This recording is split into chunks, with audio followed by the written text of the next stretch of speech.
피할 수 없다면 즐겨라 라는 말이 있죠. 피할 방법만을 생각하기보다는 처해진 상황을 적극적으로 대처하라는 뜻인데요. 이 말을 최근 엘살바도르의 대통령이 인용하면서 논란이 되고 있습니다. 도대체 어떻게 된 일일까요?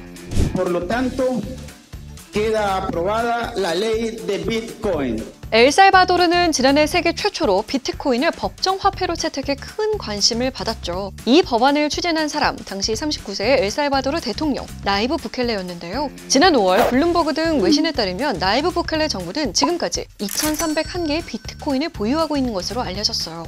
엘살바도르 정부가 비트코인을 사들이는 데 쓴 비용은 모두 1억 500만 달러, 우리 돈으로 1,360억 원으로 추정되고 있습니다. CNN 등은 최근 이어진 비트코인 가격의 하락세로 나이브 부켈레 정부가 지금까지 원금 절반에 가까운 5천만 달러, 약 648억 원의 손실을 입었을 것으로 분석했어요. 이와 관련해 나이브 부켈레 대통령은 자신의 트위터에 비트코인의 시세를 걱정하거나 불안해하는 사람이 있는 것 같다며 차트를 보지 말고 인생을 즐겨라 라고 조언했는데요. 이에 대해 한 트위터 이용자는 자신의 돈이 아닌 국민의 세금으로 도박하는 것은 좋은 일이 아니다라고 비판했어요. 한편 지난해부터 비트코인이 법정 화폐로 채택된 이후 상인들과 시민들은 가격 변동 등의 이유로 혼란을 겪었습니다.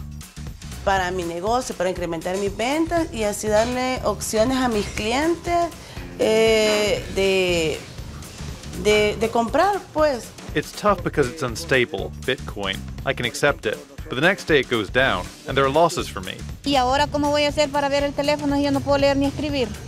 ¿Qué voy a hallar en el teléfono? ¿Cómo voy a hacer? Me voy a morir de hambre. 일각에선 엘살바도르 정부가 비트코인 구입에 외화 보유액을 다 쓰는 바람에 내년 1월 갚아야 할 국채 8억 달러를 갚기 어려울 것이라는 전망까지 나오고 있는데요. 채권 만기는 내년 1월 예정이고요. 이전의 일을 갚지 못하면 엘살바도르는 디폴트 위기를 맞게 됩니다. 여러분, 늦은 밤이나 휴일에 약국이 문을 닫아서 불편했던 경험 한 번쯤 있으시죠? 이제는 낮에도 밤에도 약사에게 약을 구매할 수 있게 됐어요. 일명 약 자판기라 불리는 화상투약기가 시범 사업을 시작하게 됐거든요. 불과 10년 전까지만 해도 모든 약은 약국에서만 구매할 수 있었죠. 그러다 2012년 정부가 사람들의 불편함을 해소하고자 편의점에서도 의사 처방전이 필요 없는 안전상비 의약품을 구매할 수 있도록 했는데요. 이때 한 약사가 영상통화로 약사에게 복용 방법과 주의사항을 듣고 약을 구매할 수 있는 화상투약기를 개발했습니다.